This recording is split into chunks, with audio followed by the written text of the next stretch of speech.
Hello everyone, and thank you for joining us. Today's webinar is Building Trauma-Informed Family-Centered Services for Parents and Children, the fifth webinar of our new series, Building Trauma-Informed Services for Children, Youth, and Parents Impacted by Domestic Violence. Our trainer today will be Susan Blumenfeld, MSW, LCSW, and Child Trauma Training Director for the National Center on Domestic Violence, Trauma, and Mental Health. Before we get started, I'll go over some technical details of the WebEx software that we will be using for today's webinar. Many of these details are explained in the Using this WebEx System tab on the upper left-hand side of your screen. Please be aware that your screen might look a little different depending on whether you're using a Mac or a PC. On the right-hand side of the screen, there are multiple boxes. The second from the top is the chat feature. This feature will allow you to provide feedback and share resources with your fellow colleagues, as well as get in contact with the trainers or myself if you have any questions regarding the training content. You may contact Jennifer Curley, also at the Center, if you have any questions troubleshooting the WebEx software. To do this, click the down-facing arrow and select the person you would like to contact. You will see a lot of options, but for this session, you'll want to select all participants if you would like to respond to a question from the trainer or contact me anytime during the session. You should click on Jennifer Curley to privately contact her if you're in need of troubleshooting the WebEx software. So let's test this chat feature. Will everyone please go to the chat box, click on All Participants, type in the program you are calling from, and then press Enter.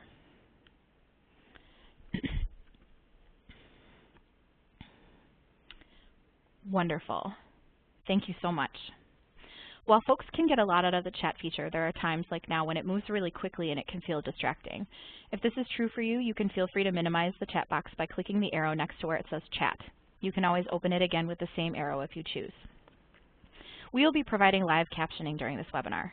Below the chat box, there is a media viewer box. This will contain the captions. If you do not want to see the captions, click on the down-facing arrow next to the word media viewer, the same way you might if you want to hide the chat box. At the end of the webinar, you'll be taken to a very brief evaluation. Please take a moment to let us know what was useful and what could have been better. If you get disconnected at any point, return to the email you received with the original webinar link and re-enter the training. Sometimes the sound cuts out due to internet connection, so feel free to call in if that is a problem for you. If you're experiencing technical difficulties and are unable to contact Jennifer Curley, you may call the WebEx tech support to resolve any additional issues. That phone number is 1-866-229-3239. We'll also post this in the chat box. Again, thank you for joining us today, and I will now turn the training over to Susan. Thank you, Erin, for that introduction, and welcome everyone to the fifth in our series. And this one is on building trauma-informed family-centered services for parents and children. Once again, I wanted to introduce you to our center and a wealth of resources that we have, and to let you know that we are available to provide support and to help out in any way we can. So please take advantage of our website and of us on the center staff. So as always, we pause to take a moment to really come together, come into the present moment, and get centered through our breath. And so I'd like to invite everyone to do that with me. Should you so choose, get comfortable in your chairs or wherever you are. And we're going to practice some deep breathing to center and to come together. So take a deep belly breath in through your nose, all the way clear down your belly. Breathe in, and you can say to yourself as you breathe in, my body is filling with calm. And then breathe out through the mouth, saying, I'm releasing all tension. And the next time that you breathe in, on the release breath, you might want to do an audible It kind of helps us get rid of all that old energy that's no longer serving us. So let's take a few deep breaths together. Breathe in and out. In and out. In and out.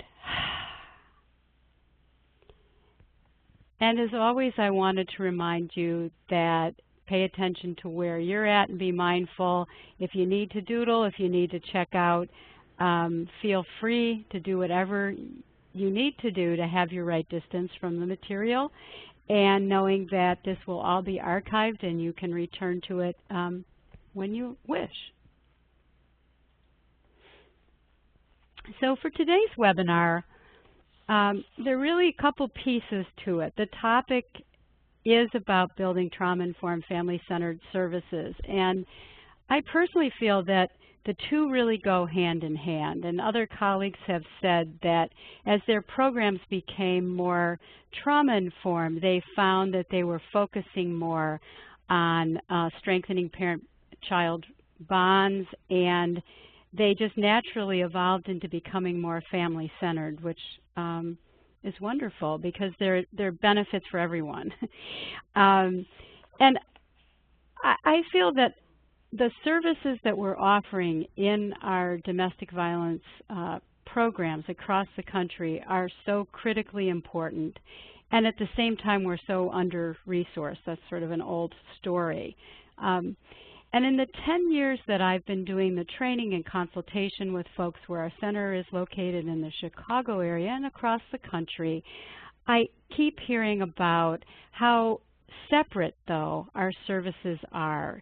So we have services for adult survivors, and we have more or less in fluctuating services for children and teens, and some family-based services as well. And I feel that one of the growing edges for our field is to move towards a more family-centered mindset, and we're going to talk about that a lot, and what would that mean. And I think it's critically important. I spent a lot of years as a mental health counselor and then program manager and supervisor in a family service agency, and we talked about how often the services that we offered came from kind of preconceived ideas about what we thought people needed or what we had learned in our training programs, and that in some ways the people fit into the services that we had, but they weren't holistic. And I think we've learned a lot since those days that I was doing that work. But on the same token, as we talk about and think together about building trauma-informed family-centered services, we're really looking more holistically at adult survivors, at children, teens, and families, and what do they need, and hopefully being aware of the fact that we might only be asking about certain things based on our role, but we're missing something holistically in terms of the people that we're serving. So I'd like you to keep that in mind as we go through today's webinar. So we're going to start with some self-reflection about where we're at with this topic. I know from having read through your evaluations that we're grateful for that a vast majority of you are working with children and youth. And so a lot of what I'm going to say today you're probably already 1,000% on board with. But you have colleagues that you're with as well, and others that are on the webinar who may not work with children and don't have a role in which they're talking to adult survivors about their parenting. So we're going to look at that, and we're going to explore some tools and ways of thinking about organizational inventories around this. And then we're going to discuss some very practical ways to begin bridging that divide between services that we offer for adult survivors and services that we're offering for children, and what that would look like. And then some ideas and suggestions for enhancing family-centered programming. And as always, we're really interested in hearing from you, because I know there's some terrific, innovative programs going on across the country, and we'd love to be in touch with you about that so that we can share that out together. So we're starting with the reflections. And I think it's really valuable to make the time to begin to have our own space to reflect on where we're at when it comes to thinking about serving children and parents together, and examining our core values and beliefs and what our own experiences have been when we think about shifting to more child and family inclusive services. So what does that bring up for us? I know that I've heard that when some teams have had a discussion about this, there are advocates who are absolutely fabulous in terms of working with adult survivors who said, I really can't imagine serving children or families. I didn't sign up for this. So before everybody rushes off the webinar, I just want to say this is not about changing roles or shifting something that you already do really well. I think that we come to this work for many different reasons, and most of us are very passionate about it. And so it's not, this isn't about doing things 180 degrees differently, but it's about stretching to expand to thinking about the whole person and the whole family. And so we're going to talk more about that today. But, you know, what do we bring with us to the work? And really doing some self-reflection around what our own childhood experiences have been and how that might be a real plus for us in terms of those lived experiences, and in what ways it might make thinking about the harm done to children through domestic violence and other trauma really difficult to bear and overwhelming. So I think that it takes all kinds of experiences and people to run a really good program and to be involved with it, and to have the participation of the people that we're serving, so that people don't have to kind of fit themselves into a space that's not comfortable for them. So I want to highlight that. But it's really important to get on the table with ourselves, and then together I'm really hoping that folks will be encouraged to have some conversations as a team about some very important issues. And one of those things has to do with what our own values and experiences are about parenting and different parenting styles and different uses of discipline, and how open we are to exploring and learning about different culturally based parenting beliefs and practices of the families that we're working with, and how can we incorporate that into our work, and what are the sticking points for us, and how can we then work together as part of a community of staff and in our program to think about and work this through. And even though we're not turning ourselves inside out to take on a different role, we are going to be stretching in some ways if we move towards family-centered programming. And so thinking about what kinds of individual and team or program supports would be helpful.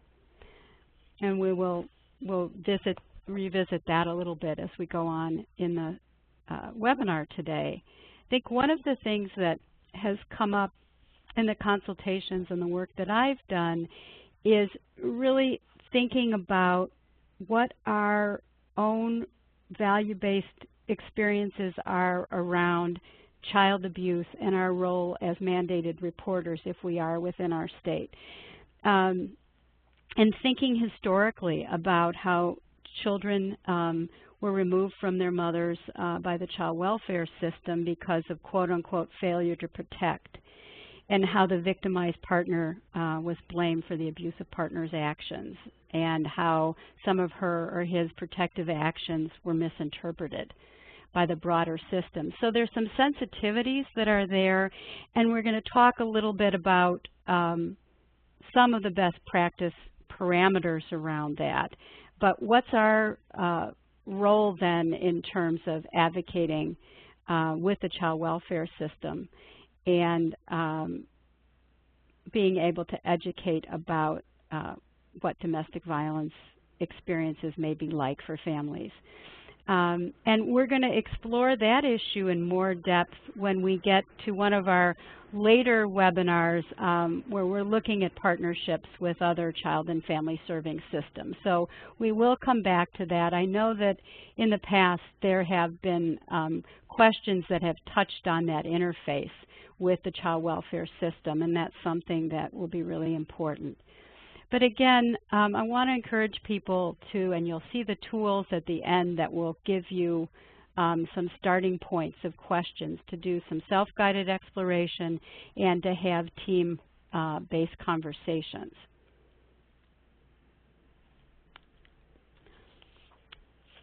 So I think this comes up often.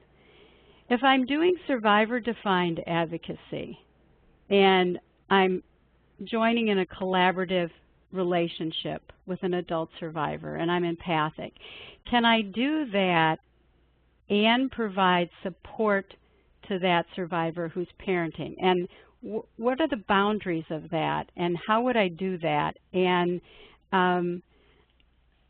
being very aware of power dynamics within our relationships, thinking about power differentials, thinking about positions of privilege, thinking about the context in which people have led their lives. And so really I've heard advocates say that to talk with a survivor about her or his parenting really is not empowering, and that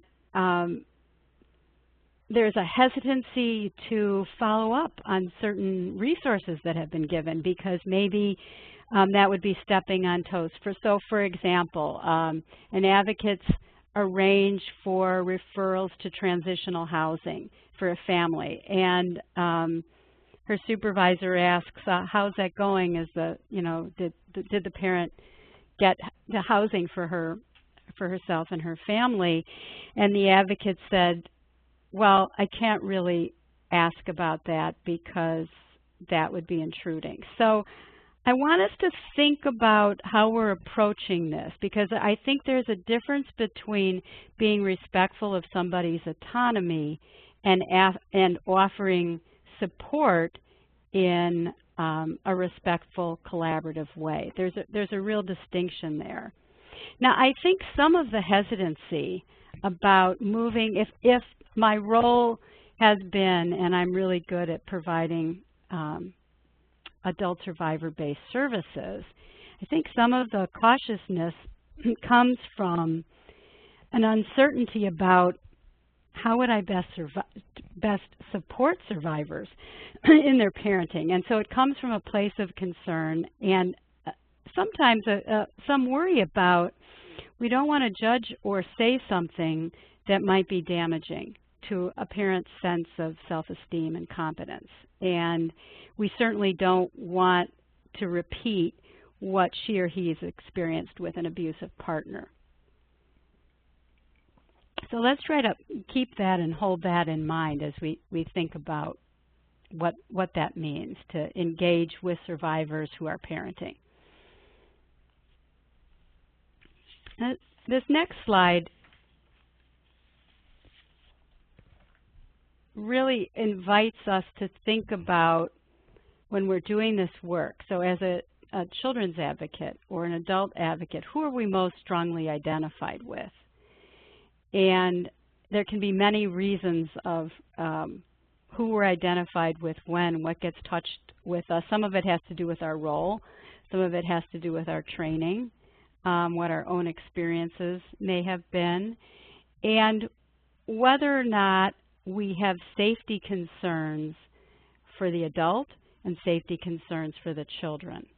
And we may also have concerns about the quality of the bonding between a parent and child within a family.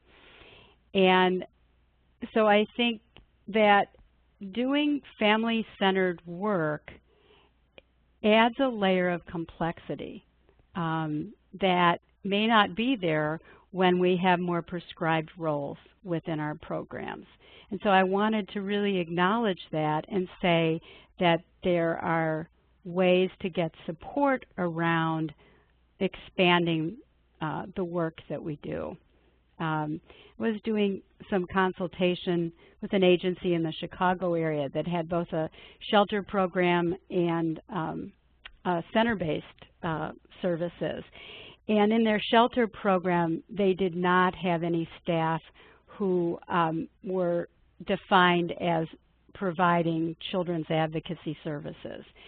And when they had services that they wanted to get for a family, they would refer the family to see the mental health counselor that was within the agency's center-based services, community services.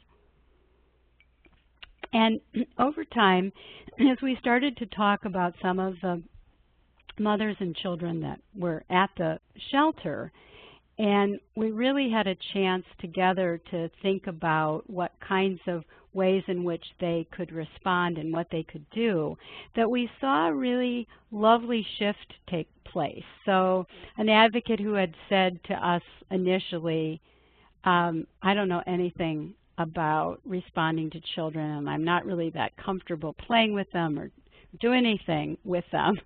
And as we talked about how to support the mother in her role with the children and what they could do, something really shifted and clicked into place, and it created a different atmosphere within the shelter itself, and everybody felt more connected to the families that they were serving, and they got different feedback actually from the mothers.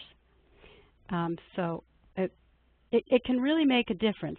So what I'm saying is, in addition to all having been children with a variety of different experiences, it doesn't mean that we have to be experts on working with kids to have a family-centered mindset.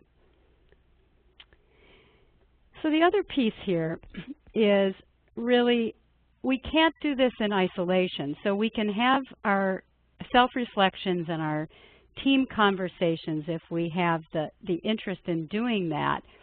But we also have to look at what our infrastructure is that's going to support this, because without an infrastructure in place, we really can't take the next step of transforming a program in this way.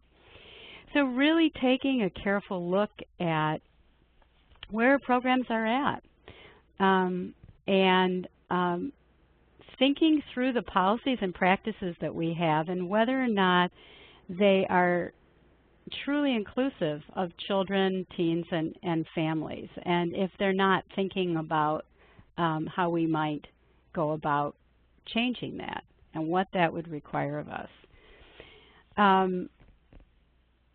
And so really taking an inventory, taking stock of what kinds of services are we currently providing. I know a lot of programs have some kind of group-based services for adults that might be around a variety of topics not related to parenting. Some may have that. And then some kinds of services for children. Sometimes they are what children's advocates refer to as babysitting services, because the other staff in the program are working with the adults and just need child care. But sometimes they're more developed than that. So what are we currently offering, and how coordinated or separate are those services? So do the adults have a sense of what's happening in what's getting provided for the children? Do they meet with a children's advocate if there is one at your center? How much does the children's advocate know about the adult survivor and his or her family? So how separate or coordinated? And then who offers and do we offer parenting supports to survivors, and what do those look like? There's a difference between support and straight education or modeling, or coming from a place of saying, oh, this is how you should do it, as opposed to really joining with survivors and being curious about what they need and offering information that might be helpful to them. And a relationship as well that takes into account that, you know, we all have many different parts of who we are and our identity, and if we're parenting, part of that is as a parent. And then again, thinking about what ways are staff supported in doing this work.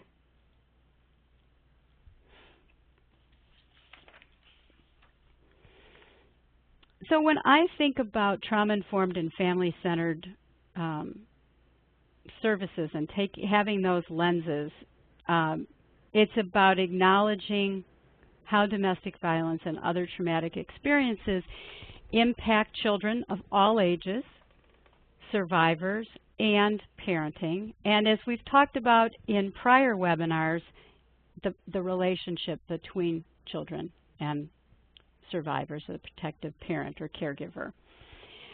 So that's one very large component. And another component is really thinking, using a filter that looks developmentally at children's and families' needs. And in one of our prior webinars, we talked about developmental stages and capacities and what might come up for children and how that intersects then with traumatic experience and how that might then get manifested in the context of their experiences. And we're going to talk in a little more detail about, so what are the nuts and bolts of that when you're thinking about family-centered programming. And then I think a key piece of this is that as long as our services are really separate, we are missing a major, major opportunity to support and strengthen the parent-child relationship. And as you've heard me say in probably every single webinar up until this one, that the single most important resource for children for their healing and recovery is that relationship with a caring, protective parent or caregiver over time.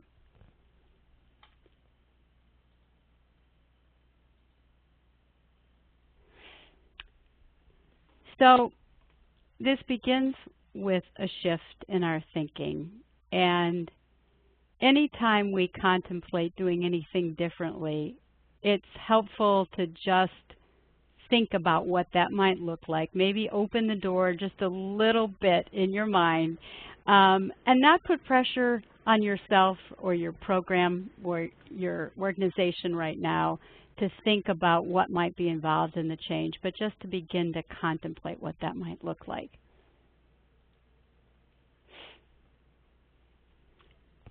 So if we go from a survivor-defined and child-centered advocacy approach and services to a family-centered mindset, what does that really mean? So I think it's really important to underscore one more time that we're looking at everything from a relationship-based approach and model, and that's really central to our work, that the relationships that we can form with survivors and their children are really at the heart of what we're doing. And we've used the phrase that we love from Jerry Paul and Maria St. John that says, how you are is as important as what you do. And that's that pause that we need to take in the midst of all the tasks and deadlines and things that we have to get done that also make us effective in our work. But taking that pause to realize that we're starting from a place of being there in relationship. And so that underscores everything. And then from there, if we're thinking about a family-centered mindset, the way we have at the center have thought about family is that a family-centered mindset and actions embrace the whole family, and that family is defined for each person for themselves. And by that I mean that we may have an image in our head of what we think of when we think of family. But it may not be what's traditionally defined for us. So, for instance, in shelter, we know that some programs are not able to have older teenage males in the program. They're excluded from the shelter program. And so sometimes families come to us for our residential services already splintered from how they're defining family. And or there may be relatives or friends who are really a significant part of this family's system and their supports. And so thinking about that as we come to a family-centered mindset in this work and being curious about it and asking adult survivors about it so we know what they're thinking about and what's important to them and who they have to call on. So what would family-centered services look like? So it's thinking about the inclusion of those supports that I mentioned. It may be people, it may be other kinds of, it may be a family's religious practice and worship. It may be a variety of other things that are important to consider that keeps the family centered, so to speak. And family-centered services mean really being open to and having discussions about what children are experiencing and what the adult survivor is experiencing as a parent, and that we incorporate that into our everyday work. So I might be on the crisis line, or I might be preparing a survivor to go to court, or I might be having offered some resources for permanent housing.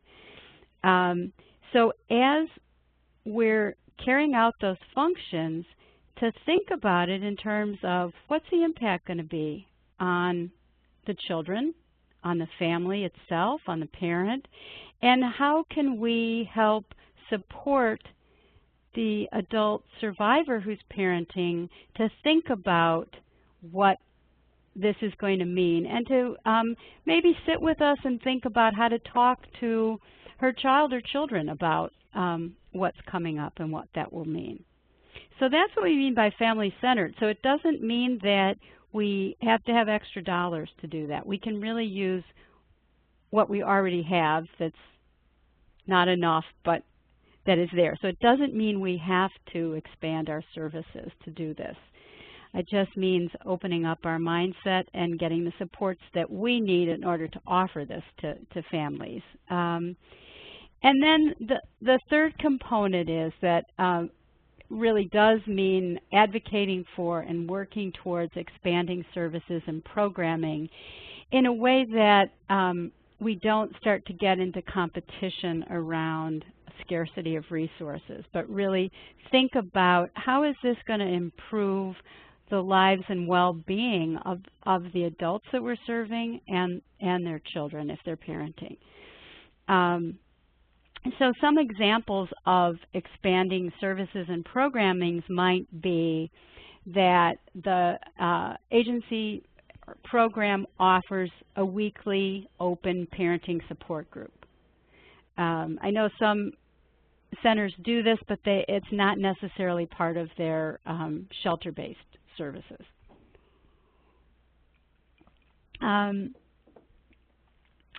Thinking about ways in which to bring the families that we're serving, either through the center or through our shelter-based work together.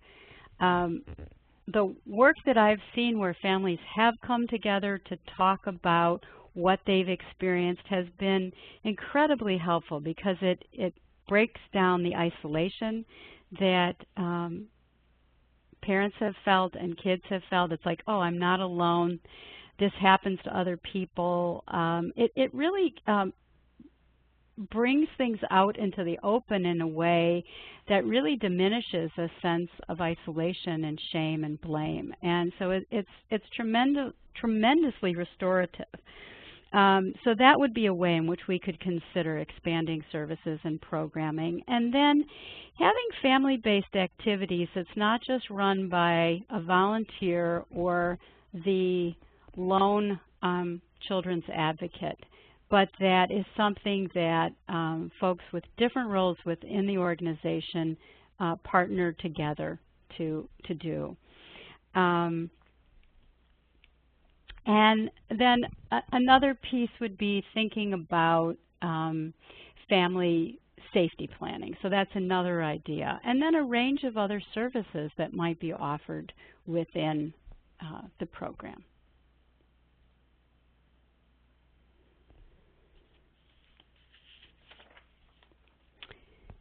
So it really means bringing the parent and child relationship into focus. And that may not be every moment, but again, within our mindset. And I'll give you an example of a brief story of an advocate who was a women's advocate working in a rural area in the United States. And so a lot of her work was covering a pretty broad territory, traveling from home to home to offer services, get supports, get kind of critical services in place for survivors who were contemplating leaving their abusive partner. And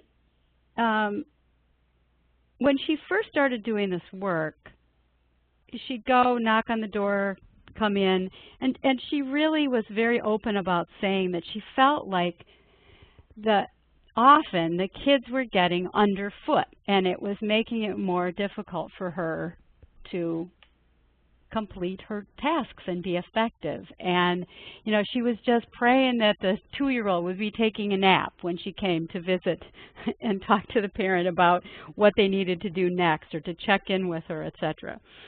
And then after we did some foundational training and there was some opportunity to continue working with peers and to get some consultation about doing the work, and we talked about expanding, and she was getting information about what the impact of domestic violence is on children and was being able to share some of that with parents. She recognized and talked about the fact that, wow, you know, there were all these natural openings or opportunities that I had that I think I was ignoring before. Just simply inquiring about how the adult survivor was doing, you know, and what were the struggles and that she was and stresses that she was feeling in her parenting role. And she didn't ask that before. And that she found that when she did, and this is the kind of thinking more holistically, that it actually deepened her relationship with the survivors that she was working with who were parenting, because they really kind of opened up and welcomed that opportunity to be able to talk to things that were concerning to them that they didn't think was part of what they could bring into that relationship. So it also means that we're thinking about the whole family and the needs of the family. So in that situation, if the adult survivor herself didn't say anything about it, the advocate might have said, does the baby have enough formula? Are there any kind of, you know, she might have noticed something with one of the children. Are there any kind of medical issues that you're dealing with? So it's not all about emotional or psychological aspects of dealing with the impact of domestic violence, but it's really looking more holistically.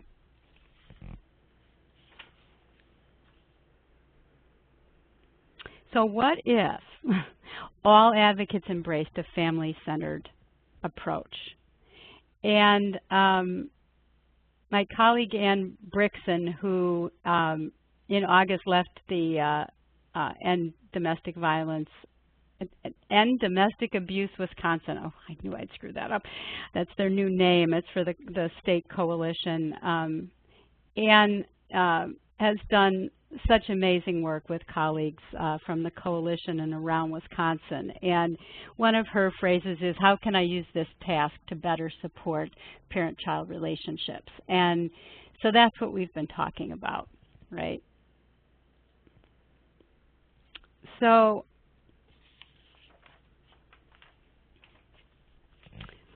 what does it mean then to, well, let me go back for a second, I'm sorry.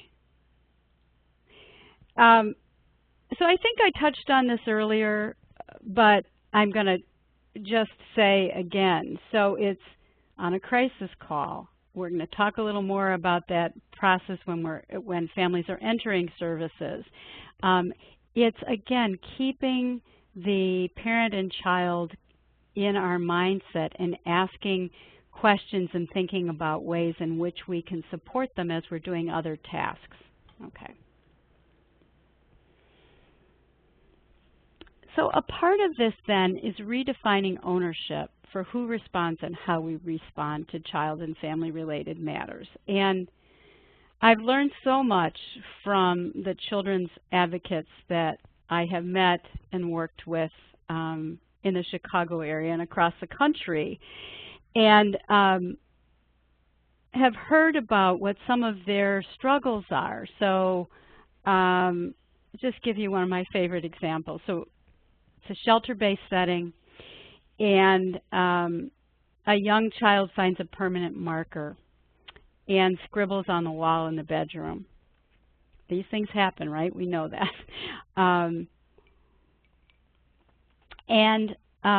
The shelter director says to the children's advocate, you go and talk to the parent and make sure that that wall gets scrubbed. So when there are things that are going on that we think are problematic that might be coming up related to children, it seems like, you know, call the children's advocate. She or he'll take care of it, right? And we're not thinking about creating a community in which we all feel comfortable and can share that. And I am imagining that some of you are thinking, wait, I'm already up to my eyeballs in the things that I have to do. Are you telling me now that I'm going to have to go and do this? So I think we have to acknowledge that. And I think in those framing conversations that I talked about in the beginning, that it would really mean thinking through how will we respond as a staff. Ann Brixton says, who empties the diaper pail? Is it only the children's advocate that's there? And I think who straightens the toys, who does the sanitizing and all of that if there is a kid's space in the children's room. And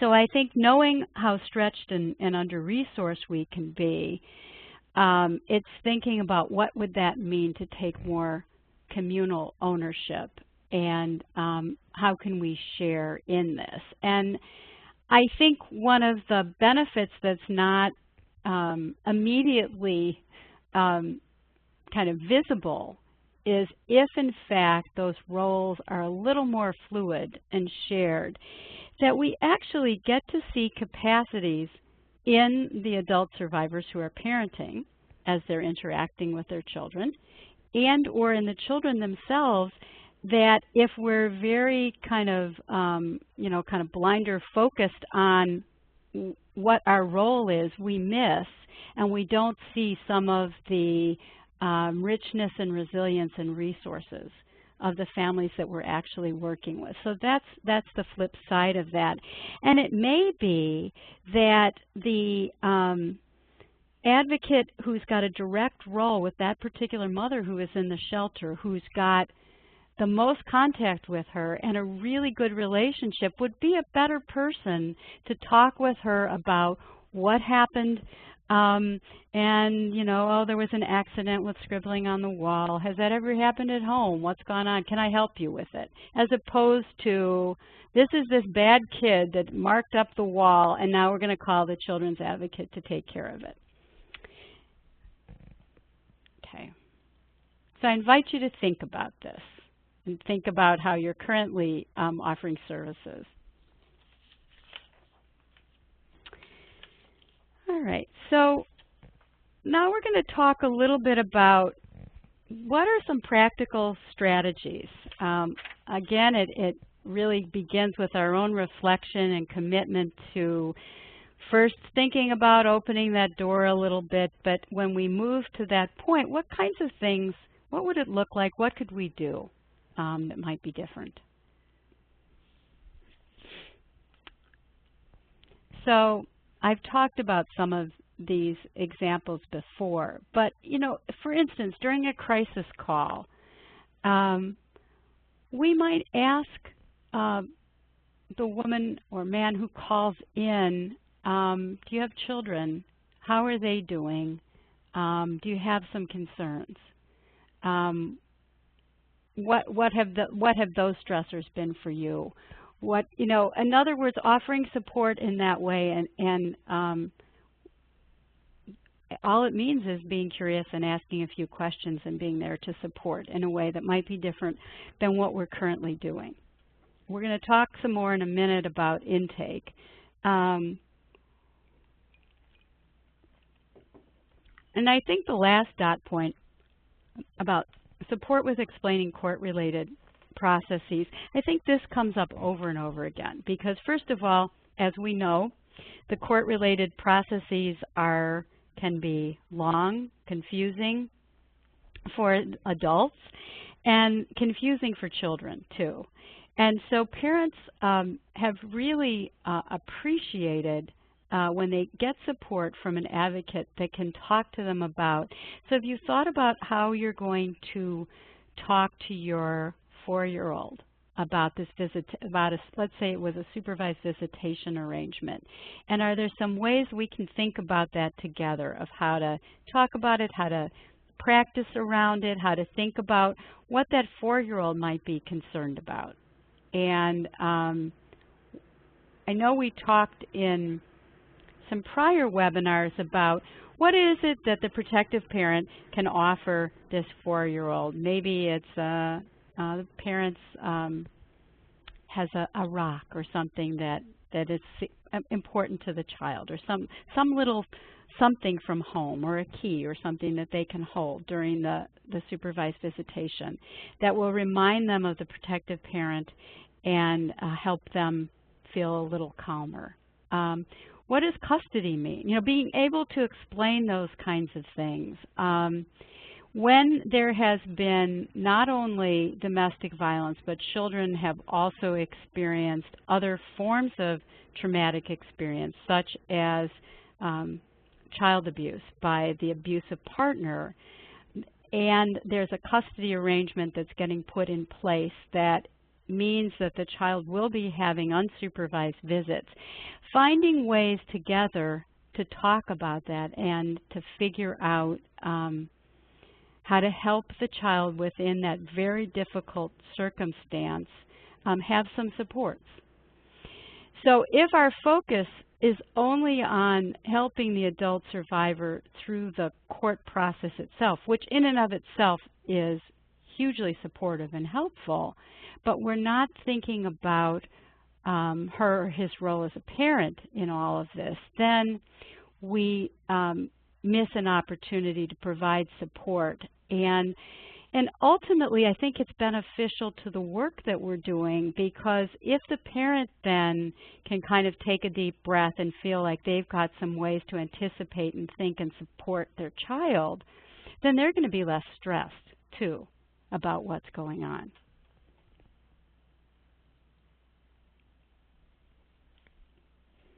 So I think, if we think about our own experiences with getting a variety of services, most people get medical services regularly from their doctors, and thinking about how we access services and what it feels like when we enter services.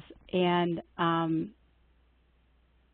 so I think it says so much about what we can expect, and we kind of try our best to read both verbal and nonverbal cues that we think we're getting from people when we're entering services. We may have mixed feelings about it. We may have a lot of hesitation. We may have had bad experiences in the past. So I think as we approach an intake and orientation process, and I'm thinking now specifically, it's not only in the shelter, it can also be in center-based programming. But how do we approach it? Are children, quote unquote, invisible? Are we asking about children? Are we thinking about how to incorporate that into the process? And when a family enters shelter, are children immediately separated from their parents when they come into the setting? And really thinking about, well, what are the implications of that?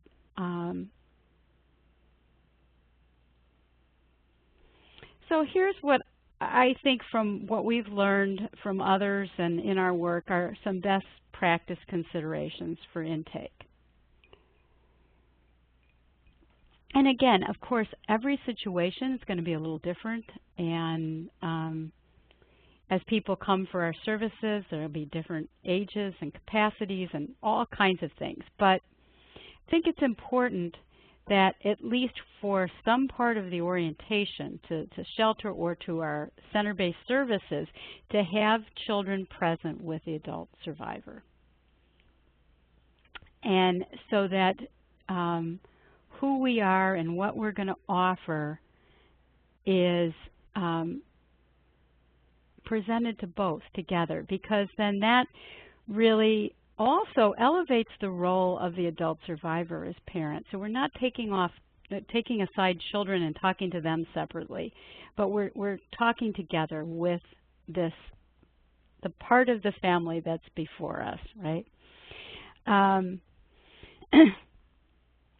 We're also thinking developmentally about children's and families' needs. And so by that I mean I've heard so many reports about 2-year-olds crying inconsolably when they're taken out of the arms of their parent when they're going into shelter to be taken care of by somebody else so that the parent can get some services or orientation, etc. So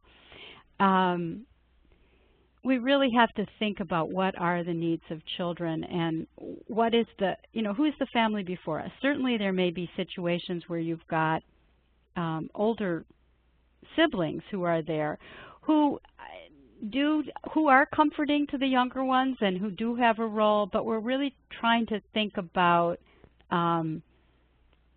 each child individually and what their needs might be, and then what children can need. And I'm looking at something from the chat. And Christine makes a comment that I think is really important about, so what are we doing with shelters that have taken away confidentiality from survivors getting services when they're discussing what their children are experiencing with the batterer? Okay.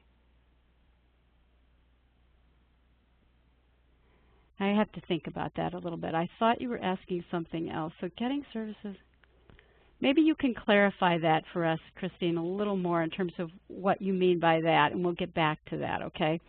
And maybe at the break we'll look at it a little more. I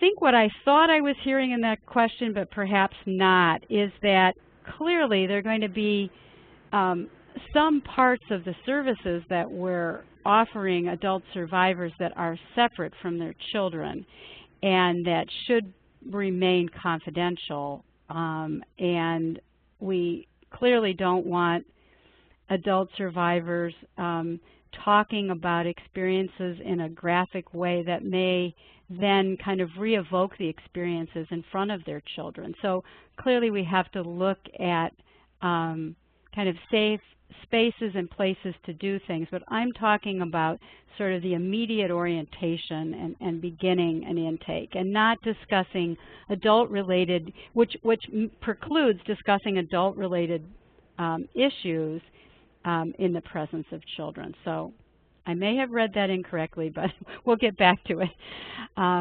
So Also, acknowledging what might be difficult about the transition if a family is coming into some form of residential services and what that means, and being able to talk about that and anticipate leaving pets, leaving familiar things, leaving familiar routines in school possibly, and friends, and children, as we know, may have very complex and mixed feelings about the abusive partner and may miss the parent who has been abusive to the survivor.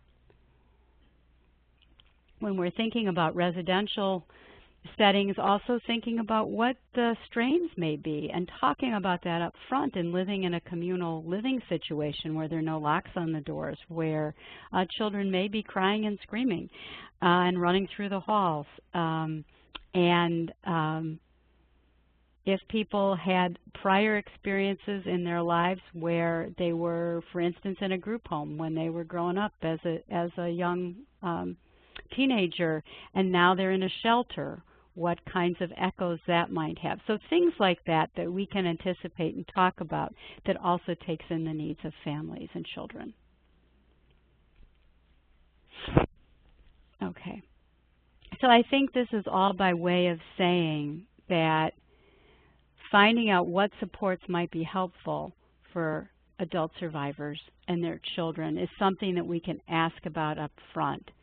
And we can anticipate how, if they're moving into a shelter-based program, what were the routines at home? How can they make this setting a little more comfortable and home-like for them? What would that look like for them? And in what ways can we be accommodating? What are they worried about? We know that for many, many families throughout the United States, they go to sleep with the TV on. And in a shelter program, they won't. There may be a TV that's in the common room. So just things like that, of thinking about then what does that mean, and recognizing that may create more stress, and anticipating that up front, because I think sometimes what can happen when we don't is that we get into conflict and tensions within that setting, that some of which are unavoidable. And it seems like the adult survivor who's parenting is getting blamed by staff or by other residents, which then becomes a kind of almost traumatic reminder of what was going on in the abusive relationship. So we want to try to avoid those kinds of things from occurring if we can. And then again, the best time may not be at intake. Again, it depends on really gauging where the adult survivor is at who's parenting, but at some point within entering services and beginning to build a relationship, and a trusting relationship, offering some information about how domestic violence may impact their children and what they can do that can be supportive for their children's resilience and healing.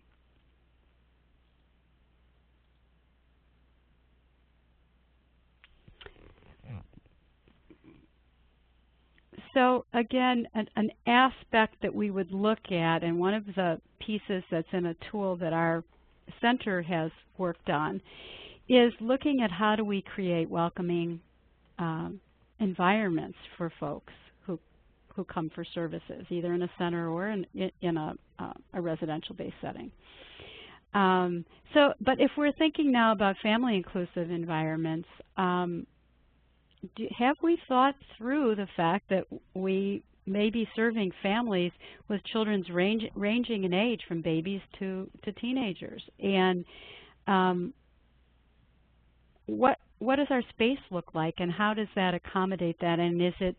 And particularly with younger children, is it designed in a way that can support parents and other caregivers and advocates' supervision of younger children and safety? So it's not only putting the covers over the electric outlets, but thinking about other ways in which parents have an opportunity to be present with their children and supervise them in a way that's going to be supportive and a little more home-like.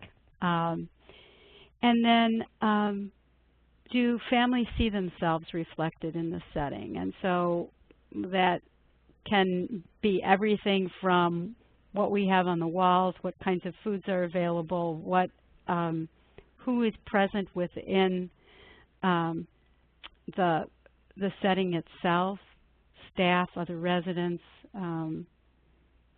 paying attention to the sensory aspects of the environment that's there, and the relational aspects, and thinking about the physical environment. So it's all of those pieces. Okay. So we're at a point now where we're going to pause and give you a chance to, I'll kind of turn my attention a little bit to what has been in the chat, and also see if there's some specific questions that I can respond to.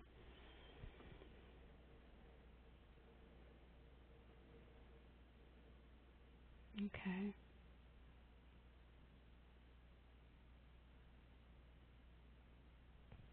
And I don't know if Jen or Erin have any specific question that they've called through that they'd like me to respond to from the chat.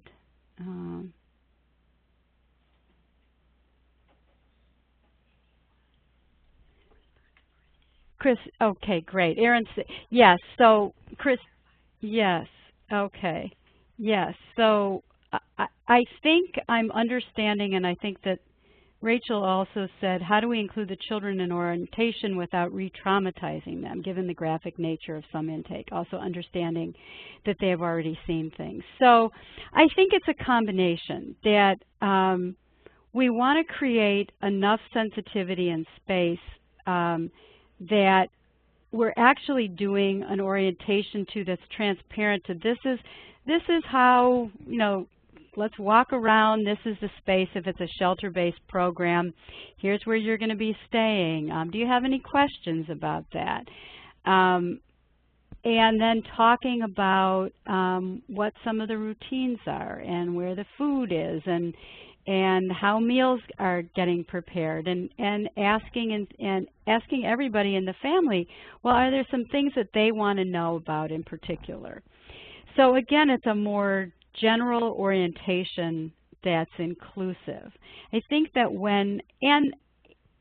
there can be family discussions about what happened that led them to come today for your services to see you. And that can be a discussion that children can take part in. As Rachel says, they've already seen things and they've experienced things. And again, you know, there's no hard and fast rule. This may not work for every family. So it's really going to be our best judgment and what we feel. And we can ask the parents' permission to talk about, would it be okay if we talked about what the kids think about why they're here, and maybe we can answer some questions about that, and then to have some separate time and space to talk one-on-one with the adult survivor about her experience, to whatever she cares to share in the moment.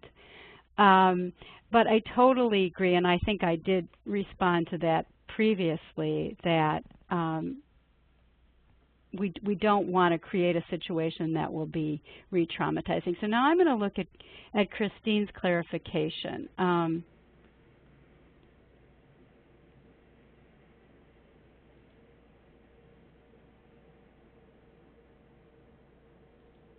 Okay, so here's Christine's question, which is an excellent one. And this is where there's complexity, right? So when a mother is seeking services and is sharing an issue that has occurred with the parent who's the batterer, and the shelter files as a mandated reporter a report of child abuse with protective services, what then are the implications if the mother says, I don't want you sharing this with Child Protective Services, and I am concerned then that I will be in graver danger if you do share this with Child Protective Services. So that is a dilemma that I think does occur for us at different times. And I think there's never one specific answer, but I don't believe that any one advocate should be making that decision alone, that this is something that should be discussed with a supervisor. There should be protocols and policies within the shelter that talk about what to do in this very situation.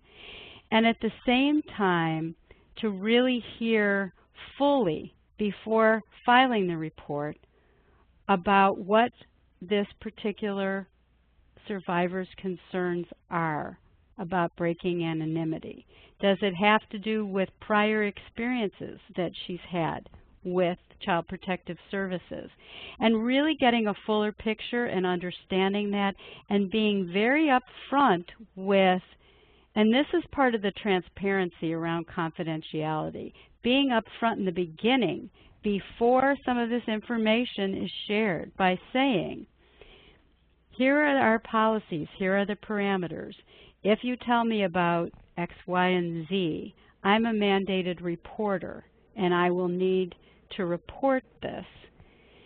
And at the same time, and we'll get into this more, but again, it's a future webinar, but one of the pieces with that is saying, we're going to stick with this with you. We're going to continue to protect your safety while you're in shelter, and we will work with you to figure out what to do in the future. But it is a dilemma, and I don't want to suggest that families may not be more endangered in that regard. At the same time, the dilemma is that if a child is being harmed, then we have an ethical and mandated responsibility to report.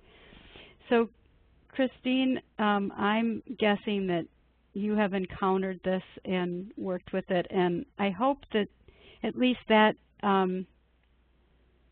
gives you my take on what we can do. There are also situations, and again, this goes back to the framing conversations that I think we have to have as a team about what do we do in situations like that, and what if we are in a situation in which we have observed things going on that would be considered child abuse, that that is going on in which the adult survivor is harming his children. So we also have to be prepared to look at that and to think about that and what would we do. And again, I don't think that we can make these decisions in isolation. I also think we've got to get the issue around confidentiality and mandate up front, and that's part of our initial orientation. So I hope that is a response. And then I'm going to respond to one other question before we go on. So Jerry asks, what about programs who do not have center-based services? So our advocates that work outside shelter are mostly located in other agency offices. So their services are co-located. So they're working in a child welfare office or courthouse or police department. So again, I think some of what we do is going to be defined by what our role and responsibilities are. And if I'm understanding correctly, we're talking about a domestic violence, Jerry, tell me if this is right, a domestic violence specialist whose services are co-located in a child or family or legal serving entity. And I think in those situations, we have an opportunity to educate about domestic violence and the impact of domestic violence, and to look at the language and the understanding and the values of that particular system, and how does that intersect and interact with what we know to be valuable and important for survivors and their children who have experienced domestic violence and perhaps other traumatic experiences at the same time. Thank you for those questions. They're really helpful and important.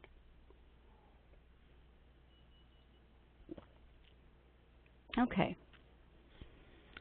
So I think you'll notice, if you haven't already, throughout the webinars, I'm really introducing some practical kinds of things that we can do to help adult survivors and their children with one of the more difficult pieces of having experienced domestic violence and trauma, which is being able to manage overwhelming and strong feelings and reactions that can come up. We talked last time about our physiological stress responses that can be automatic after a while, but also when we are feeling or experiencing things that may remind us of things that are currently happening or happened in the past.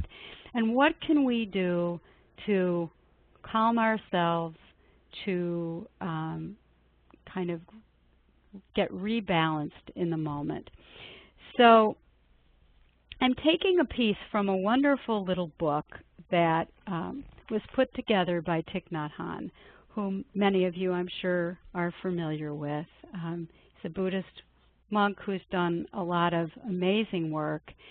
And he has a little book called A Handful of Quiet, Happiness in 4 Pebbles. And I'm going to just walk you through this. Get to it. Okay, here we go. So in any kind of meditative practice,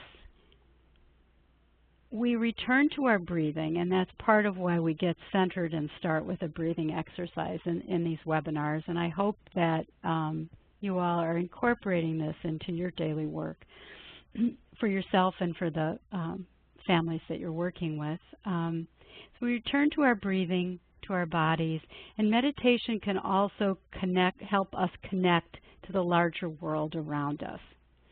So in this particular book, which I encourage you to buy or take out of the library, he's chosen nature elements to be represented in just simple pebbles or stones that we can collect or find. And if you're not in an area where you have stones or pebbles, then maybe order them through Craft House or something. So in this particular little book, he talks about having 4 pebbles represent a flower, mountain, calm water, and space. And we're going to look at the mountain meditation. He also says that we can meditate on anything with a stone in our hand. So it doesn't have to be a nature element per se, but it might be about having compassion for ourselves and others. It might be about somebody that we love and care about, that we want to send our love to, that gets represented in a stone that we're holding in our hands. So if you don't have, I just happen to have a few pebbles and stones on my desk because I love them. If you don't have one around, I want you to pick up in your mind or pick up an actual pebble that you might have nearby and place it in the palm of your hand, and then place your other hand over it. And to do this, we're just going to take a deep breath in. And as we're breathing in, say to ourselves, I see myself as a mountain. And when we're breathing out, you can breathe out through the nose or mouth, I feel solid. And we're going to do this 3 times. And so on the in-breath, you can say to yourself, mountain. And on the out-breath, say, solid. So let's practice that. In-breath, mountain. Solid. Now on your own. In-breath, out-breath. In-breath, out-breath. In-breath, out breath. So this is a reminder that each of us has a mountain within us that can keep us solid and calm. And Thich Nhat Hanh says, solidity makes it possible for us to be happy. When we are solid, people can rely on us. When our loved ones are solid, we can rely on them. And in the little book, he has an exercise as you can have children make little bags to hold their pebbles in and to take them out, and there are all kinds of variations. But I wanted to encourage you to try this out if you have a program where you can do this and see how it works. Okay, so best practice considerations, staff and agency supports. I think we have talked about this a little bit before, but I think that if we don't have an infrastructure in place that is committed to working with children and teens and parents and families, then we don't think about people who have interest and experience in working with children, parents, and families when we do our hiring. So that's on the most basic level. And in most programs throughout the country, we might have a part-time children's advocate, we might have a full-time children's advocate, and some larger programs might even have the luxury of more than one. Or you've got a children's advocate that may team with a mental health counselor that works with children and families. But often that position is very isolated. And in addition to that, so it's, I talked about that role of call the children's advocate to, to deal with this child's misbehavior, right? But it can be very isolating. And I know that children's advocates do develop relationships with other staff, but if they're the sole person doing that role, then who do they talk with about what comes up for them in their role, because they don't have colleagues that are doing the work day to day, and it's stressful and it's harder, and it can be one of those things that can lead to burnout. And so we do have turnover in our programs, and some of that has to do because many times, in my experience, children's advocates may be, right out of school, and they're interested in going on in their careers and in other ways, or getting more education, etc.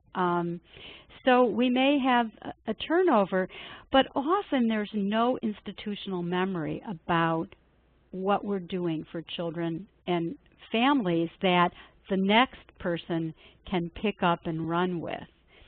So if we're lucky, maybe there's somebody who's in a different role that can give some orientation, but we don't have a range of activities and services in place. And so I've seen a lot of amazingly dedicated, creative, innovative children's advocates, and partially because they have to be in most settings, and so, but they're reinventing, and also they haven't had training on the role particularly, and so unlike their colleagues who are working primarily with survivors, they don't have that same sort of support, and then in addition to that, they're working in isolation. So I think on a very basic level, when we're looking at creating trauma-informed family-centered services, that we have to consider some of this. And then I think no matter what our role is within the agency, we need to have ongoing training and reflective supervision and consultation to help us, because I think when we're working with a family and our role is not as kind of segmented, there are more complexities that come up. There are more dilemmas that we might be facing as we're thinking not only of the adult survivor's safety, but we're thinking about the safety of her children as an example. And I think that the training should not solely be for the designated children's advocate, but if we're really moving to what we're thinking about with family-centered services, then we have to be looking at training for everybody on the impact of domestic violence on children, developmentally, on families, thinking about what the dynamics are within family systems, and also helping people figure out then how do they engage in conversations and what can they say and do to be supportive. And also sharing those roles then in the activities. Okay, so now we're going to move into enhancing family-centered programming. I want to highlight this very briefly, that I think we're excellent at doing physical safety planning, and many programs have some wonderful resources on doing safety planning with children and families. But are we thinking about the emotional safety planning aspect of this? So not only what I referred to before about what might be challenging or come up for people and children that could be distressing, but also asking about what's going to be helpful for my child or my children or for me in this situation. And recognizing that a child's sense of safety can get breached over and over again, and it might be because the abusive partner breaks into their house and after there's been a separation, as an example. And so we need to consider those pieces when we're thinking about safety planning, thinking about the whole child. Having a clear understanding of what might occur. You know, we talked last time about our automatic type responses of flight, fight, and freeze, and thinking that through a little bit ahead of time of what might happen. So we might rehearse what room can we go into, and is there a door to escape, and et cetera, but thinking about and anticipating what might happen for us, and in a way that actually might help us think then about what our options are. Considering children's developmental stage and capacities. My favorite example about this is a group that was happening in a center-based program that was looking at children's safety planning, and there was a 3-year-old in the group.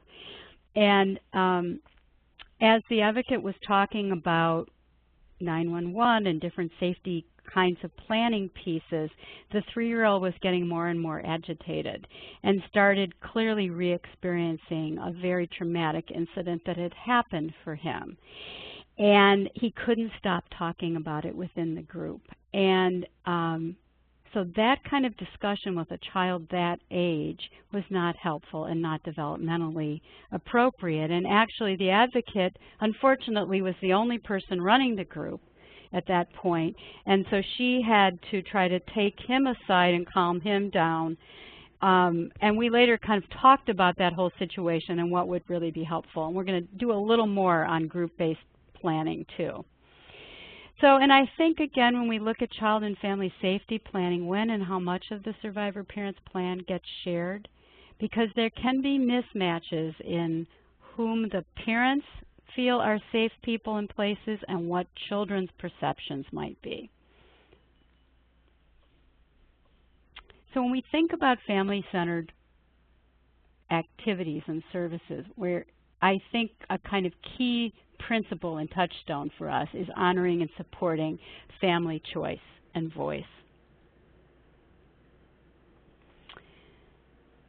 So when we're thinking about parent-child and family activities, how can advocates support families to think about this? And we know from the other discussions and work that we've done around this, or thoughts that we've given to this, is that often what happens when we experience traumatic experiences is that a kind of numbing and avoidance sets in.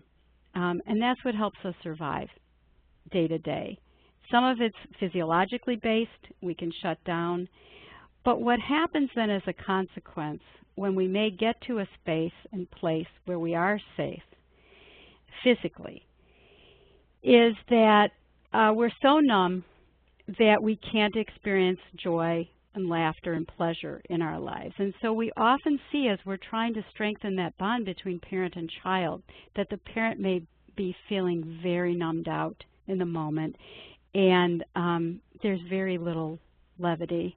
And so one of the roles that we can take is really encouraging parents and families to think together about what they do in the past that was fun, and what might be something that they'd like to do together. It could be dancing, it could be watching a DVD together, it could be walking outside and taking a walk together. You know, again, thinking about things that are low or no cost that can be done, and really kind of reconnecting in that way to themselves, to the pleasure that they can feel with each other. And that's often a really good starting place. The additional resource that I referenced here that you can check out was put together by Amy Torsha in Vermont, and it's on the Futures website, and it gives other ideas about creating new rituals and routines and thinking about times that might have been very difficult on holidays or anniversaries, and how to kind of create something different. What are our dreams, what are our hopes together?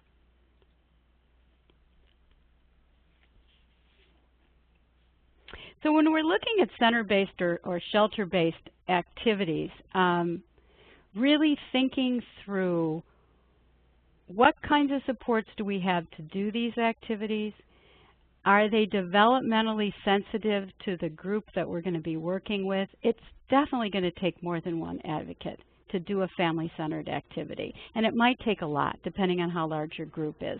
And then creating some safety with ground rules about the materials, about not commenting on other people's artwork as it gets done, so that there's, and also kind of knowing in advance that it's helpful to have some flexibility around the activity, so that people, you know, especially younger kids who may have a very you know, short attention span, feel successful in what they're going to do.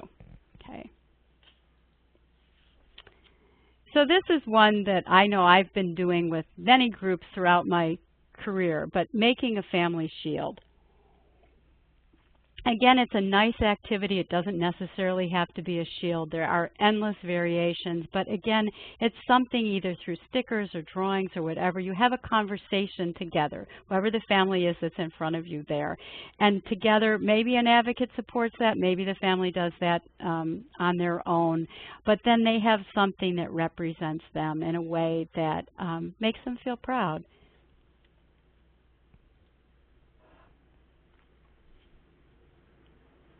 We're going to talk a little more about this when we get into handling more, talking about having more sensitive conversations. I'm looking at our time rapidly moving away from us, and I want to make sure that I cover everything today. So we'll come back to this.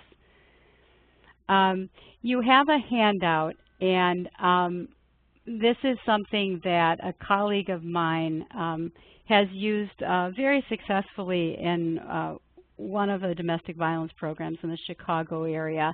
And again, it's one of those self-regulation, big muscle relaxation type scripts and skills. And the Vanderbilt University, through one of their medical divisions, put this together. They do have a video on it. That you can use this a lot more flexibly and creatively than I wouldn't necessarily. I think I would do it a little differently than what you might see on the video.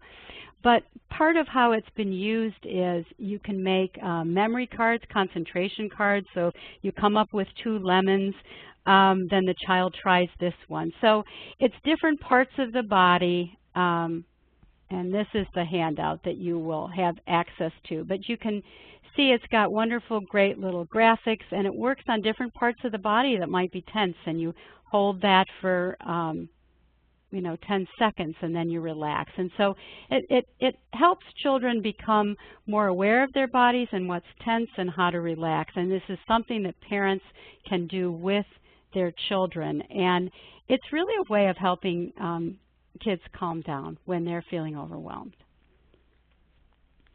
Okay. My 1 minute left. I want to say just a couple of quick things about group-based services. Again, we really have to think about how we're grouping kids together. I believe that probably the youngest the kids are that can participate, again, depending on their developmental capacities in a group, might be 4 or 5 or preschool age. Younger kids should not be mixed in. Sometimes it's helpful to separate out siblings. And you want the groups to be more, it can't just be one group for everybody. It's not a one-size-fits-all. And the trauma-informed lens part of this is really having sufficient staffing so that you've got somebody that can take a child aside and be comforting and process something while things are going on, or somebody else in the room that can provide supports. And then the last point on here is it's really important for parents and kids to kind of have a sense of what's going on in the group-based services that each are receiving. All right, so I want to encourage people to check out this resource if you're not aware of it already. And I'm going to tell you about it super quickly, and I hope we're towards the end. I think we're almost at the end. But this is called Make Your Own Sand Garden. So you can take the top of a shoebox for this and put in sand or dried grain like millet or couscous or small bird seed.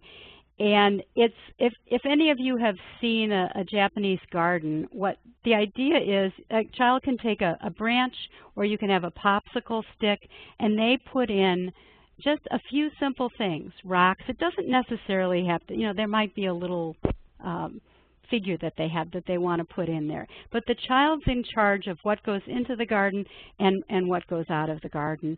And then after they've done some deep belly breathing, they can rake and rearrange their garden and contemplate. So I want to encourage you to check out this book that has lots of activities for families and children. Okay, we've got 2 tools. One was developed by Amy Torsha, again with the Vermont Network, and it's posted on the Futures Without Violence webinar website. And I encourage you to look at this. There's some wonderful questions in there that will help you with the framing conversations. The other tool is a tool that our center has developed called the ACDVTI tool. And we recently revised it to be parent, child, and family centered.